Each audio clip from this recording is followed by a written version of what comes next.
Welcome to ACC Nation, featuring sports news and special guest interviews. Here's Will Ojanen and Jim Quist. Welcome to ACC Nation. That's Will Ojanen. And I'm Jim Quist. And we're here to talk some football. There's a lot to talk about. It's like what the actual... Blankety blank. And we're going to get into that. Will, let's look back on some of these games before we jump into the latest polls, because the polls are interesting. They're reflective of what we have been preaching for years.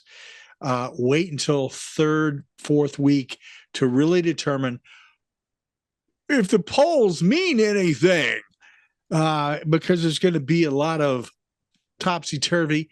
And in the ACC, we've come to expect that the teams that you expect to be at the top, the teams you expect to be at the bottom, sometimes flip-flop. And apparently that's kind of what's going on again this year. Surprise, surprise. All right, let's get into some of these games here and let's talk about some of the ranked teams and how they did. We'll start out with this NC State game over Western Carolina, 38-21 final score. Pack. Yeah, that was an interesting one. They got out of the gate a little sluggish. Yeah. What? Yeah, I just the way that game started for me. I'm sitting there going, oh boy, here we go again. We're going to get another upset. And it did not look good, but that's Dave Doran's approach apparently to getting started. Yeah, it was interesting. They were trailing 21-17 going into the fourth quarter, and then everything just kind of clicked like that. 211 total yards in the fourth quarter, including 124 on the ground. Really took control of that game. I think they outscored Western Carolina something like 21-0 in the fourth quarter, so really pulled away in that point. Grayson McCall in his first game for the Wolfpack, 318 yards, 3 touchdowns. Looked a lot better as the game went on. Jordan Waters, 123 yards in the ground. Again, also played, better in the second half, fourth quarter as the game got deeper in. Am I concerned? No, not necessarily yet. If they continually do this, yes. But again, one game sample size, we don't know enough just yet. Good point, Will. And that's what I was getting ready to say. We talk about this all the time. I think what's a little different this year is we have this big week 0 upset with Georgia Tech and FSU. And not looking so much like an upset now, is it, though? Well, depends on how you want to look at it. But that set the stage for us to we're already in college ball. And so by the time we got to week 1, when basically everybody else was playing, we're kind of expecting more out of teams in week 1. And I don't think that's realistic. We do have some notorious slow starters. NC State has always been a notorious slow starter, and they proved it again. I don't know what that's about. I really don't. That has to go as a reflection on how the coaches are training up these guys. It's the only thing I can think of. Yeah, I don't know if it's trying not to show too much right away, especially with a supposedly inferior opponent. And that's exactly why I'm not going to panic about anything just yet, just because they're probably not going to throw out the full playbook in week 1. You're going to save it for a much tougher opponent. Yeah, well, you would hope so. Next is Georgia with a 34-3 win over Clemson. The game started great. That first half was awesome. I'm thinking, wow, we're not getting much from the standpoint of offensive play here, but everything else looks pretty good. And maybe Clemson's back. And then We took a few minutes to get up and go get some snacks and a beer, came back, and the next thing we know, everybody's calling into question DJ and Mike Norvell bringing him in. Yeah, it's weird. When we're talking about that Georgia game, um, it was very good defensive game. You talked about it. It was like it was real good defensive football, but then think we're just I think at some point we just have to accept that Kate Klubnik ain't it.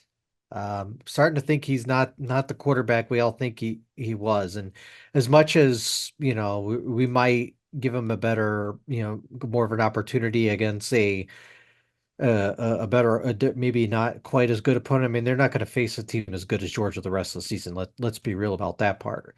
But when you go through the whole game with 188 total yards, that really says something about where your offense is sitting at. And I thought they ran the ball decently. I mean, it's Georgia, so you're not gonna, have a ton of success on the ground against them, but they should have run them more than they did. But yeah, this is gonna be the talking point going forward is the passing game with Kate Klubnik. And obvious aside from Dabo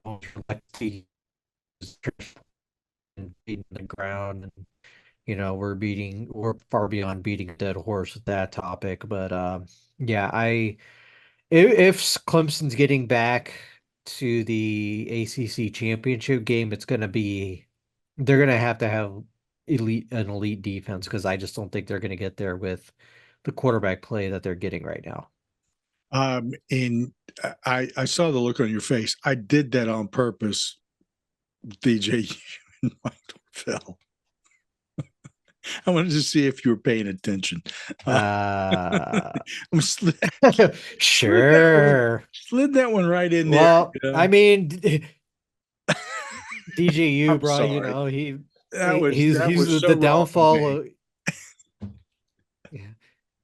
Well, I saw this picture on Twitter this afternoon. It was it's supposed to be like the Grim Reaper knocking it at the door, and one of them was Clemson, and he was at the door of Florida State, and it was DJU's head. Man, horrible. Well, yeah, Clemson. Yeah, that I'm still holding out hope here with Clemson.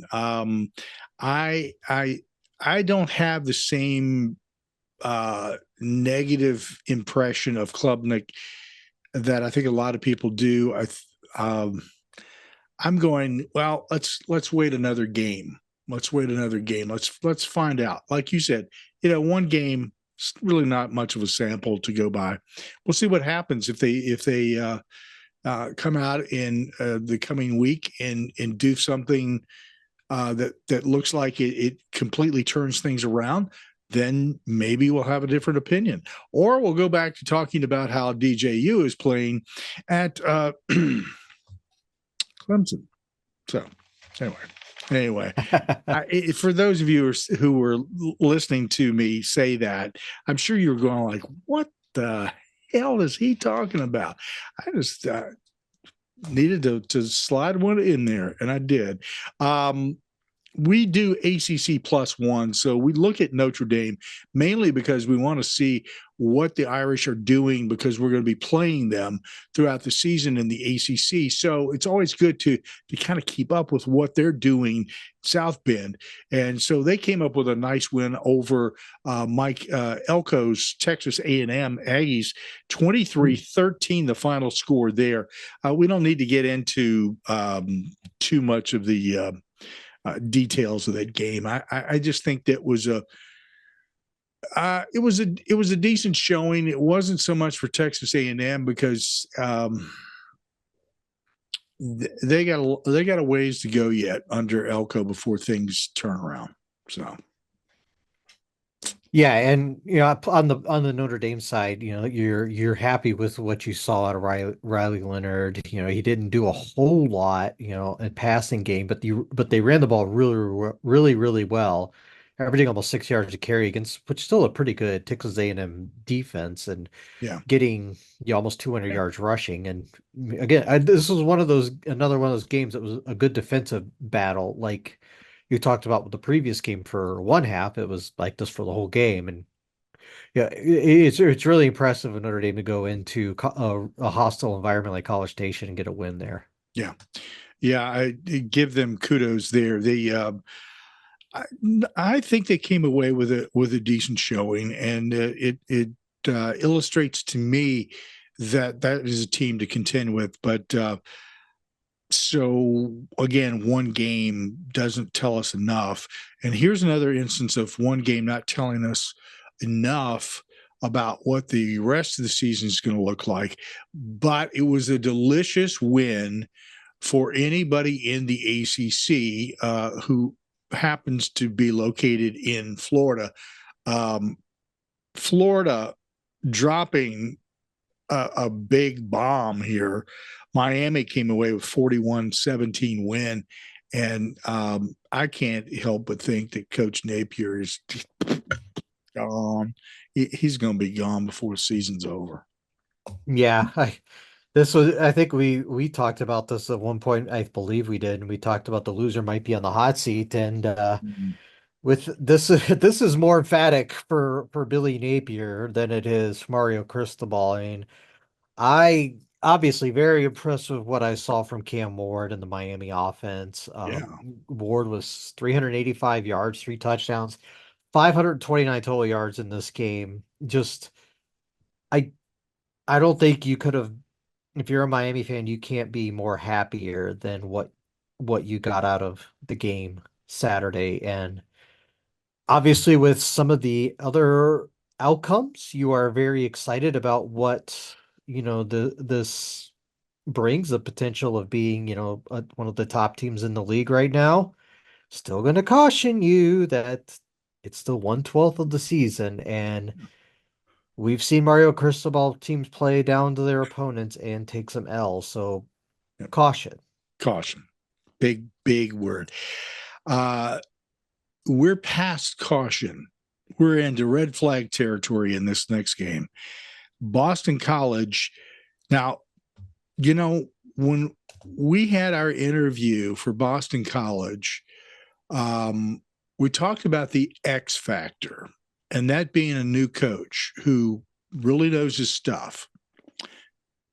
And I think that showed up a lot in this game because the man knows how to study tape and figure out your weak points. And if he's got the tools around him, he can make something happen. Apparently, that occurred.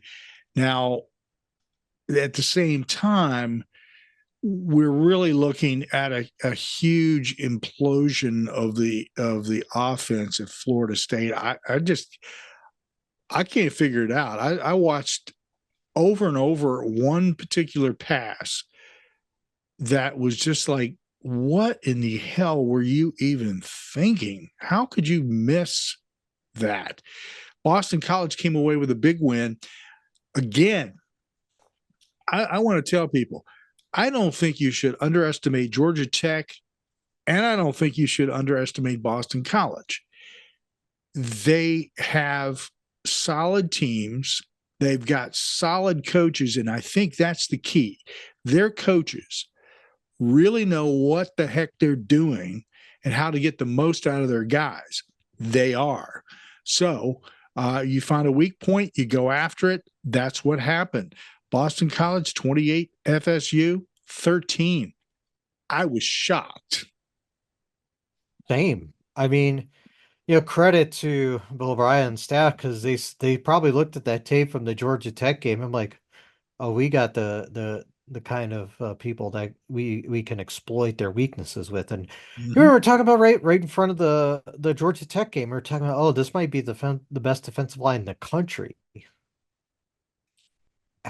Where is it? Where is it? Where'd it go? It got handled against Georgia Tech. It got handled again by Boston College. They ran the ball 52 times for 263 yards. So my math tells me that was pretty good by Boston College. And again, credit, Bill O'Brien, he's been around the block. He knows what he's doing. Yeah. He knows what he's got, and he exploited it between Kai Robichaux with Thomas Castellanos, by Trayshawn Ward, who went back facing his old team at 138 total yards in this game. This was the most rushing yards Florida State allowed in a game since 2020. It tells you just where, and those were the depths of those before Florida State got to be really, really good. It shows you where where the things have fallen to. And DJU, yeah, you talked about it. Are we sure he's not a stormtrooper because he keeps missing the target? Oh man. It's just unbelievable. And oh, by the way, if you happen to be the guy who said that they would fill up a red Solo cup and eat what was in it, someone is going to find you and hold you to that. I just want you to know, and they're probably going to, Probably gonna find his recorded. address and get like nothing but shipments of red Solo cups. Ugh. Hopefully, it's not Like, filled. well, this is why you don't say stupid stuff on the internet, folks. Yeah, clickbaity stuff is all fun and whatnot, but when it comes down to nuts and bolts, somebody's going to hold your feet to the fire. Mm-hmm. Anyway, yeah. One last thing on the game. One other thing I didn't like that Florida State did is, even though they were losing, they weren't down significantly, yet they still threw the ball 42 times and ran the ball only 16 times. And they had decent success on the ground. They just didn't run it enough with the backs. Yeah. So, I mean, it's not everything. As much as we like to dump on DJU right now, it's not all on him. It No, was some of the drops by the tight end who just had a rough game. I would say the play calling was not very good. They should have run the ball more, try to get something going to, try to get something on offense, because obviously DJ's not there. He probably won't be. Um, it just makes me wonder too, going back to the beginning to when we did the Florida State preview with Kurt Weiler, and he said that the only reason the other guys aren't starting because they're not ready yet. yeah. Well, Well, if this is the best of what's in that quarterback room, it'll be a long season. yep. And sorry, you know, and I will tell you that with all the, you know, the message board warriors, the people who talk a lot of trash, whatnot, they've absolutely made no friends among other ACC schools, and now all those people are just dogpiling on you, man. And karma is an itchy thing. Let's quickly look through some of the rest of these games here, because some of them are worth making a comment about. Some of them are just games. Wake Forest came out with a nice 45-13 win over NC North Carolina A&T.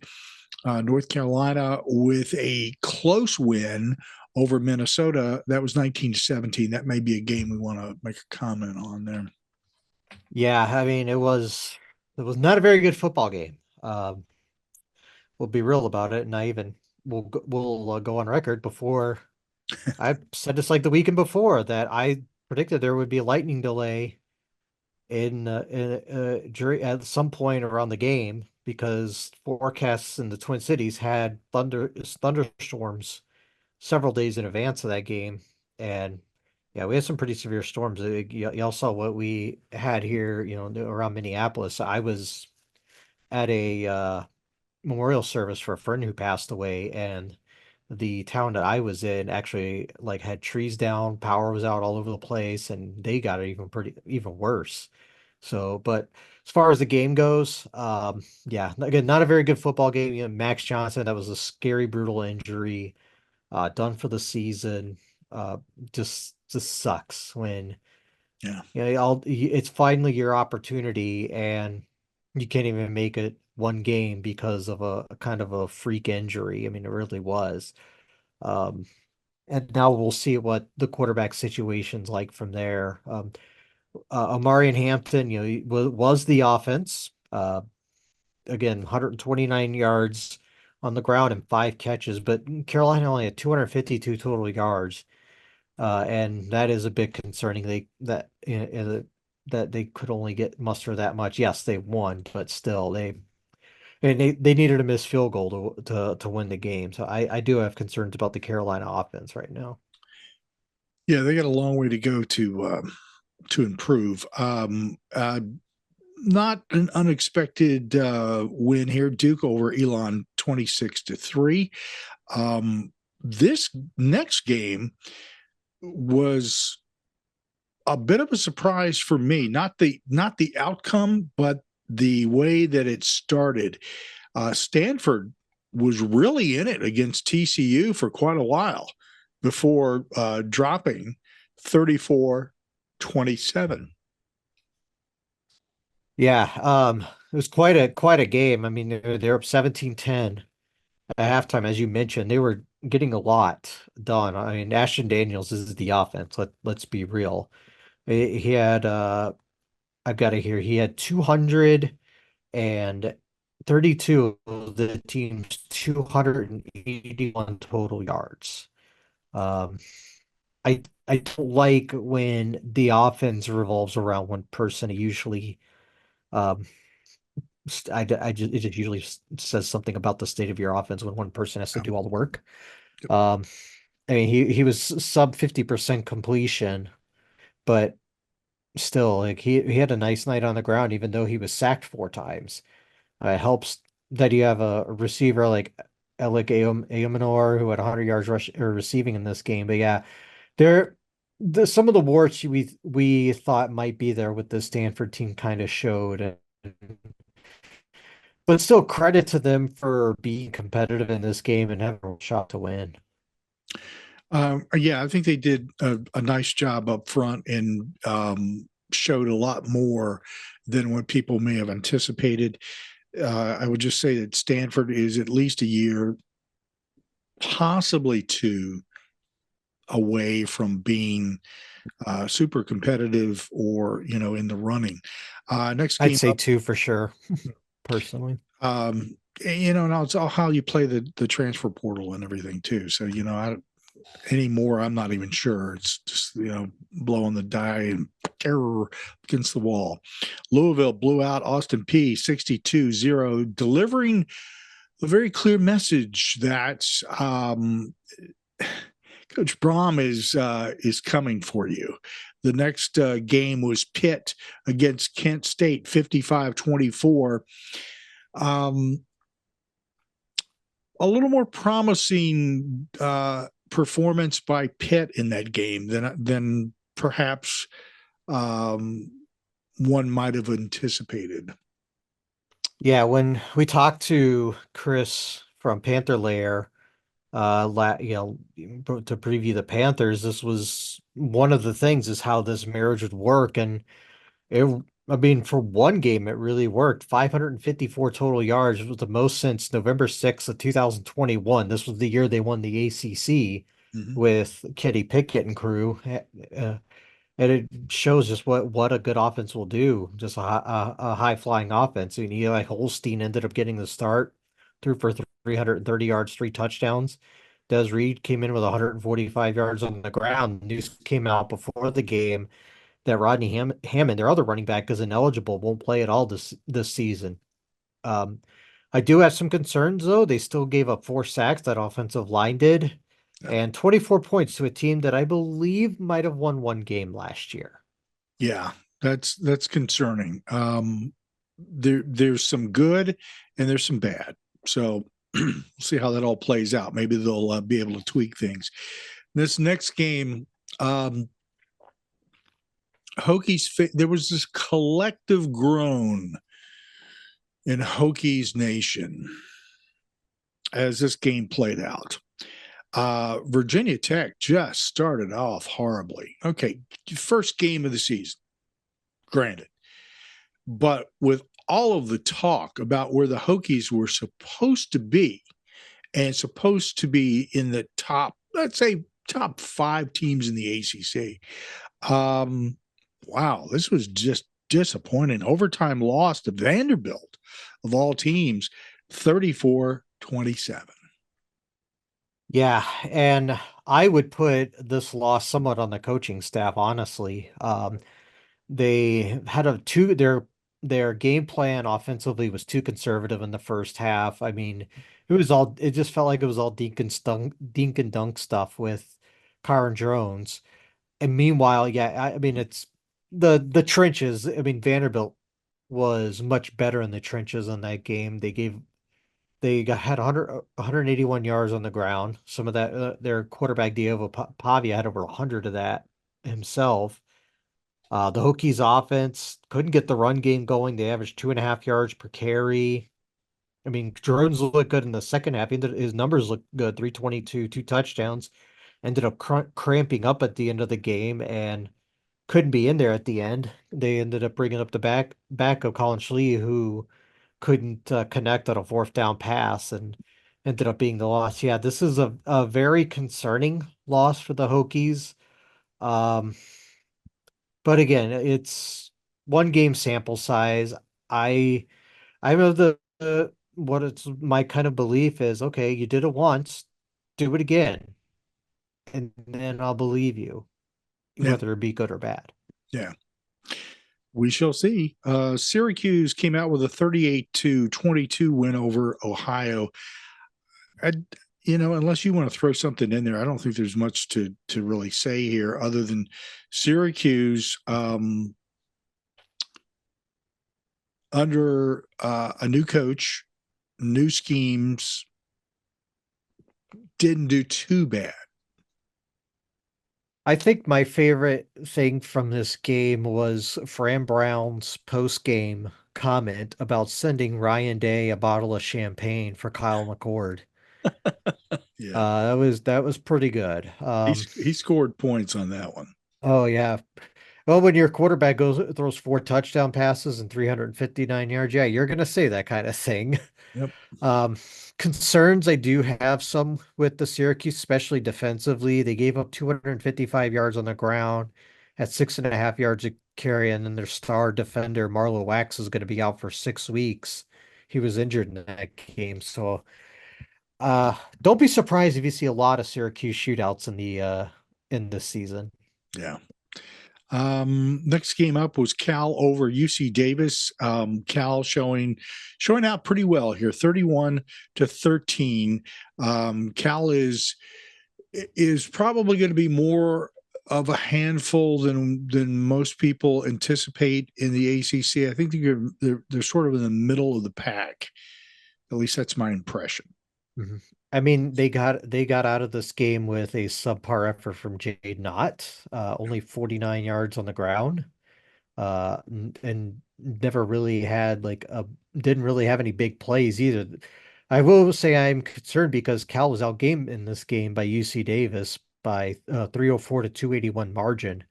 Where they were trailing for part of the second quarter until they got a kick return touchdown, and then they kind of just slowly pulled away. But again, one game, we'll see how it goes because Jaden Right. Knott's not going to get held down like that very often. Virginia over Richmond, 34-13, another rain delay game that um, it is a decent performance. Richmond is always a handful. So Yeah, and that was something I said going, before the game is Richmond has had a tendency in the past of ruining Virginia seasons. I remember it was Al Gross last year, I believe. They beat Virginia and Charlottesville. Broncos' first game as head coach in 2016, they beat Virginia in Charlottesville. This year, knowing there were some questions on Virginia, especially like on the defense for me, the fact that they went down on the first drive and scored, lickety split was very impressive, and then they just followed it up. And then I was worried because of the rain delay. You remember last year they were dominating JMU, had the rain delay, and then they were a complete shell of themselves. It was a complete 180, and JMU came back and won.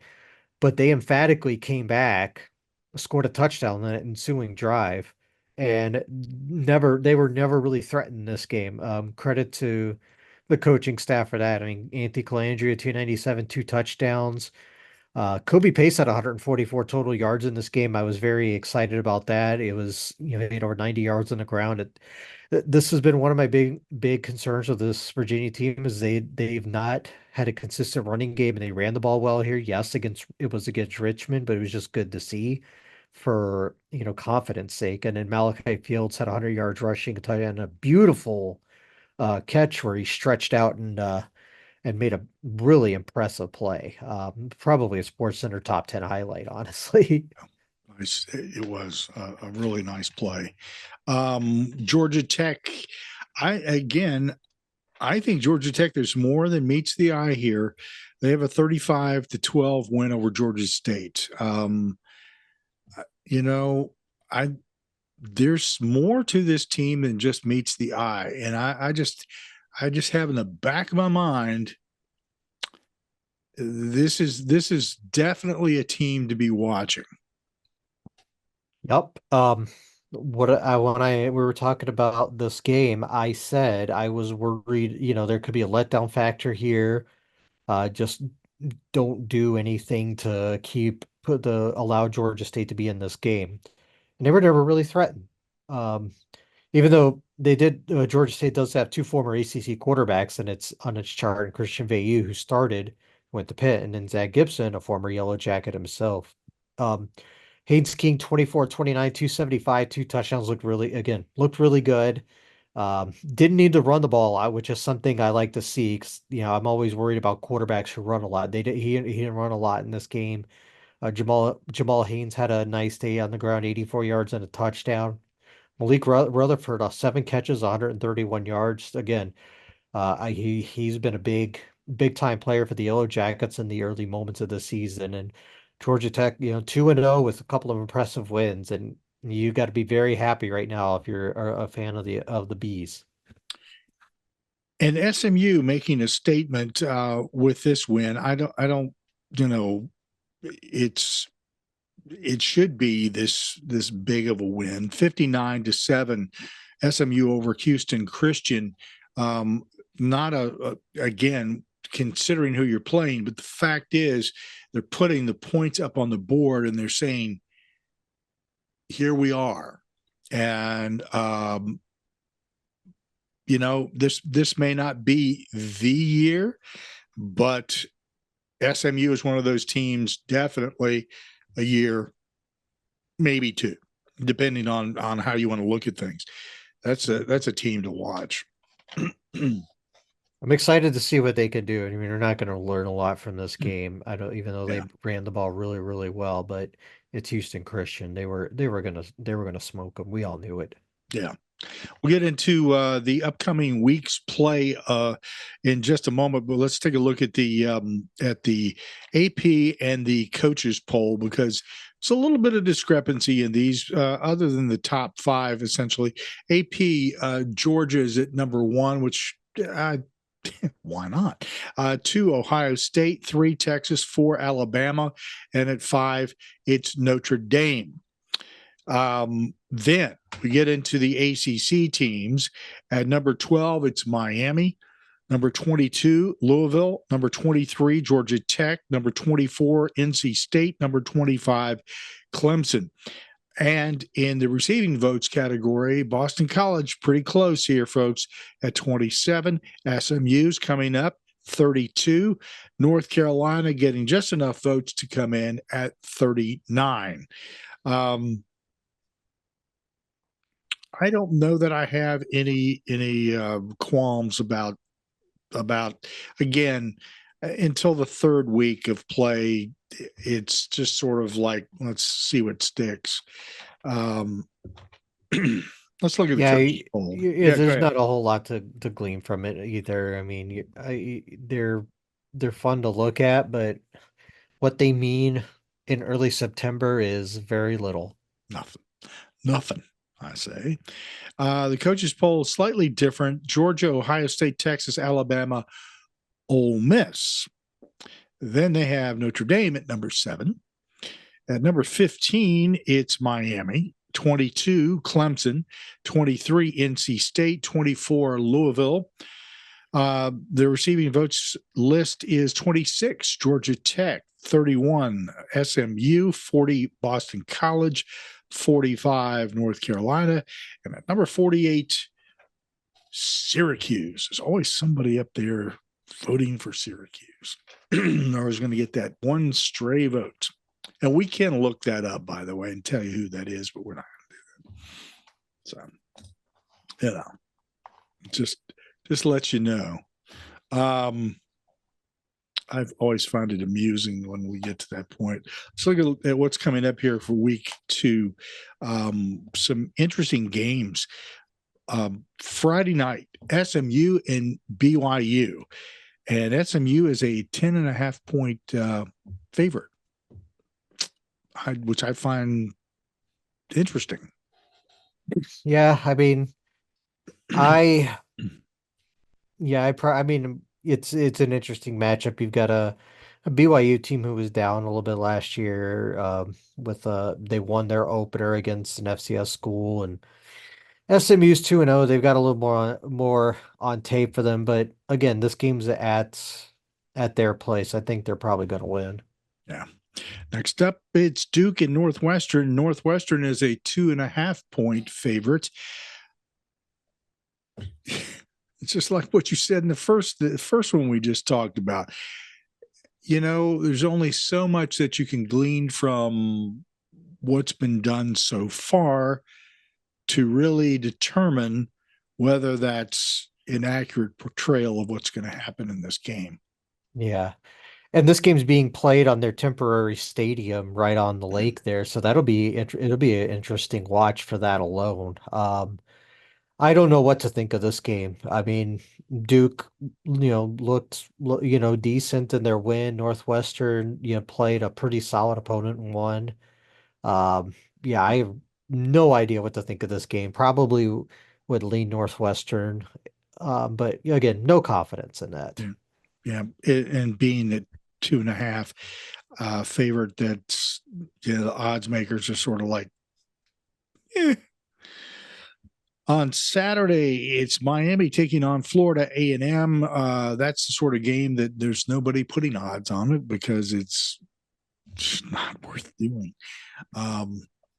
The next Odds game, are the starters won't be in the third quarter. yeah, that's odds. I'd say those odds are pretty good.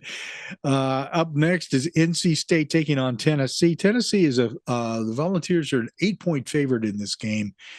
That may be about right. I think it'll probably come down just a little bit as we get closer to the actual game. But I think this is a toss-up game. If NC State has gotten over their first game slow start nonsense and starts clicking, I think they can have a real good game with Tennessee because Tennessee is not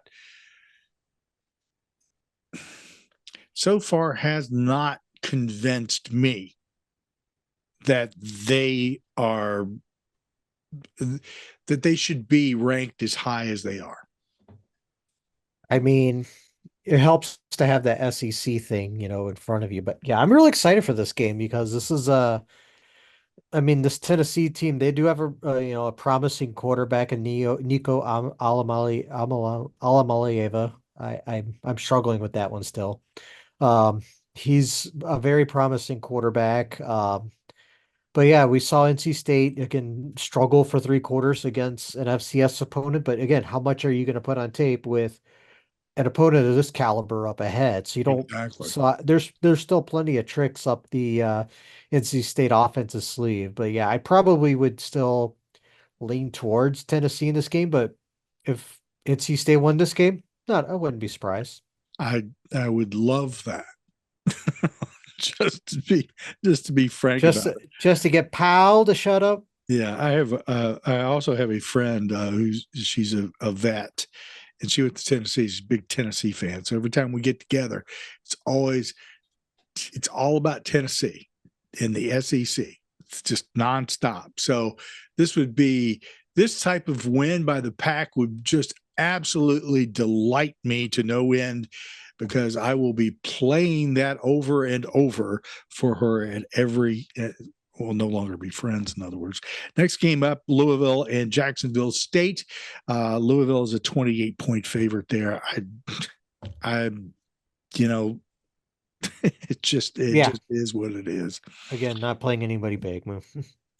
Next game, Georgia Tech and Syracuse. They've got Yellow Jackets a 3-point favorite, and I'm to be honest with you, I'm a little confused by that. I would consider Georgia Tech to be almost a 10-point favorite in that game. You're really high on the Yellow Jackets, and I understand. I mean, a couple of impressive wins, and they say their strength is running the football, and Syracuse did not stop the run very well last week against Ohio. And as I mentioned, Marlon Wax is going to be out for a while. Mm-hmm. This is an opportunity for Georgia Tech to really take advantage of him on the ground and potentially win this game. So I'm kind of curious, but I'm also kind of curious to see what Syracuse does as a follow-up. Yes. Up next is Clemson and Appalachian State. Appy State is always the giant killer, and the thought of playing Appalachian State should send shivers down anybody's back. Clemson is a 17.5-point favorite at this point with the odds makers. Appalachian State does not have the team that it has had in the past that could kill people. Yeah. So, But I mean, not that betting is legal in my state, but this one I would stay away from, to be perfectly honest, because Clemson, they're still really good defensively, even though what we saw against Georgia, but I think they're still going to be good enough to stop App State. It's just a matter of, can this offense get going? That's where I have hesitancies. Yeah, got a lot of fire under Klubnik and company there, and I think they have the ability to produce on offense as well. We'll just see if it comes to fruition. I think that people downplaying Clemson at this point too early, way too early. If they lose to Appalachian State, boy, they're sitting in the same situation as Florida State, and that would just be a crazy set of. I mean, I can't even imagine that. I don't even want to try. Pitt and Cincinnati. Cincinnati is a 2-point favorite. Don't see it. See Pitt winning this game. Okay. I mean, I kind of do too. Wouldn't surprise me. I know this game's at Cincy, which is probably where they get the advantage, but I have a show that you're good enough to do it again, Pitt. I mean, Yeah. you want us to believe you? Do it against a P4 opponent. Yeah, somebody who can definitely take it to you, and Cincinnati can. Cal takes on Auburn. I always thought, when I first saw this on the schedule, I was intrigued. I was thinking, why would Cal play Auburn of all teams? But it's an interesting matchup. Auburn is a 13-point favorite. I I don't think Auburn is going to win by 13 points here. Did you see what Auburn did to their week 1 opponent? Yeah. I just think this is going to be a closer game than people think it's going to be. For those of you who don't know, Auburn beat Alabama A&M 73-3, Yeah, but and it's Alabama A&M, so yeah, again, take that with a grain of salt. But there we go. it's a matter of, for me, it's a matter of can Cal do something offensively? Like I said, they didn't even get to 300 total yards against that UC Davis in week one. They've got to prove that they can do something offensively, because I don't think they're going to have the defense to stop them. All right, so let's go back to what you've said before about that first game and playing um, competition that's less than, and then not showing your hand. So let's assume that Cal is playing that same hand with Auburn. I mean, yeah, but I'm just looking at this from a talent standpoint too. I just feel like Auburn's a much more talented team than Cal is right now. I mean, we talked about, Jaden Ott will be the best running back on the field, might be the best offensive player in the field, but I guess I'm kind of need to be Show proven me. otherwise, honestly. Show me. The good old Boston, Missouri. yeah, Boston College and Duquesne. I think that's a Boston College win. Gosh, the odds makers have North Carolina whooping up on Charlotte, 22.5 point favorite. Virginia Tech and Marshall, I think maybe an interesting matchup here, Will. I don't see any odds makers taking that one so far. I've got Virginia Tech as a 20.5 point favorite, which Oh, would scare me, honestly, for two reasons. One, Virginia Tech, I mean, yeah, it's the home opener for Virginia Tech in Blacksburg. One, they're coming off that performance. And two, this game's on the CW, folks. Need I say more? I think that pretty much says it all. Everyone has that assumes that there's a curse involved there. Stanford is taking on Cal Poly. I think that's a Stanford win. We'll put that in the W's. Next game up, I think it has some really fun potential to it. I think it may be a really good game. We talked about this in our previews about this may be a decisive game for the rest of the season. Virginia, Wake Forest. Yeah, when we talked to both Jackie for Virginia and Cam for Wake, both kind of put this game as kind of the game that's going to say a lot about the direction of the season for both of these teams, because they are to me, kind of borderline bowl teams. Now, the spread is currently Wake as a point and a half favorite. Um, I honestly think this is a very even matchup. I Yeah. like obviously the point spread says it, and I just like there's not enough information from both teams to really give me a lean in this game. They both played FCS opponents and beat them handily.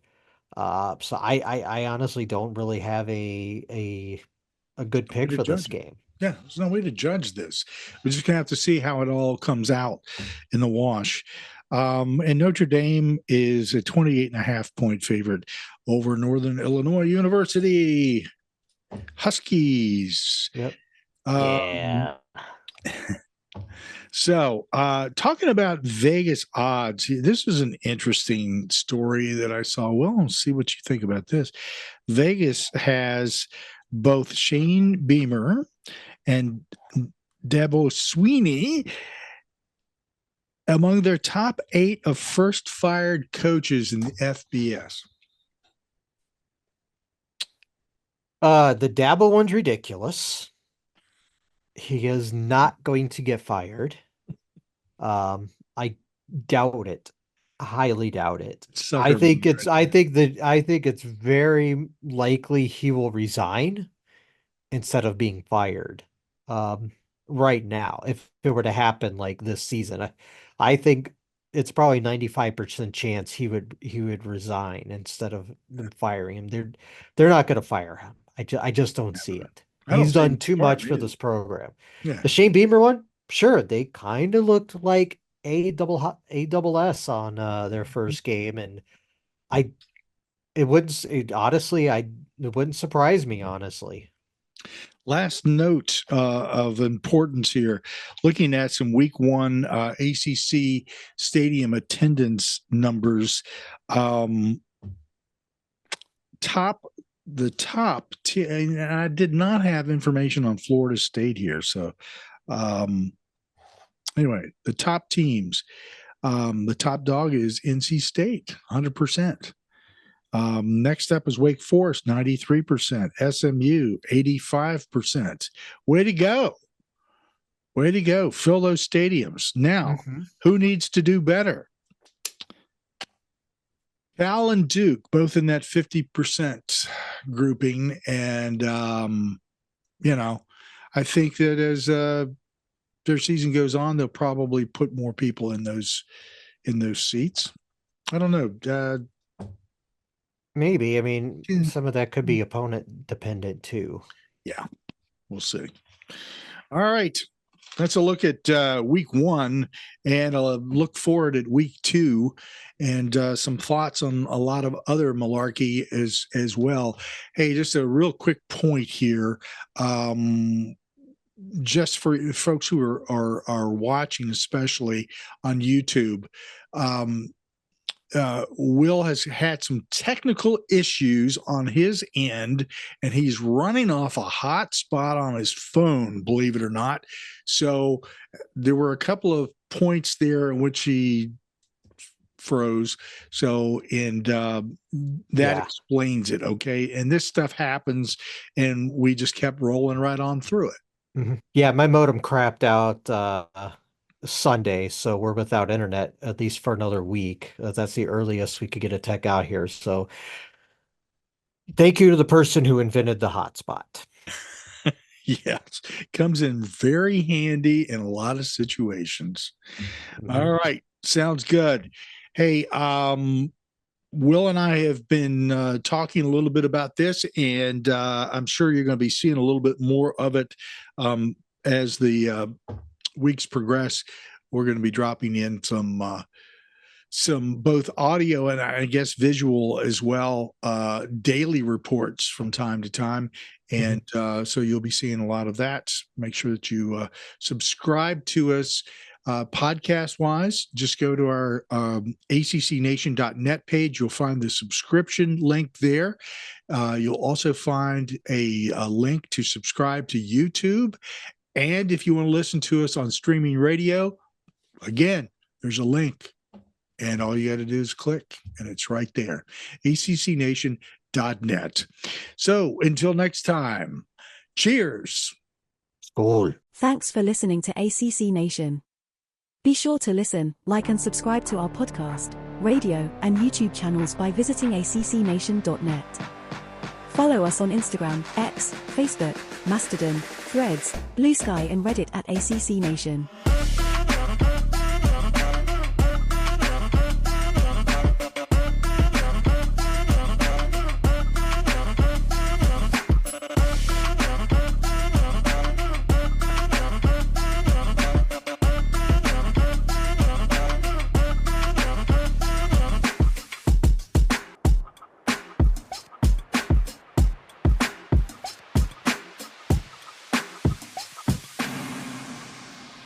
ACC Nation.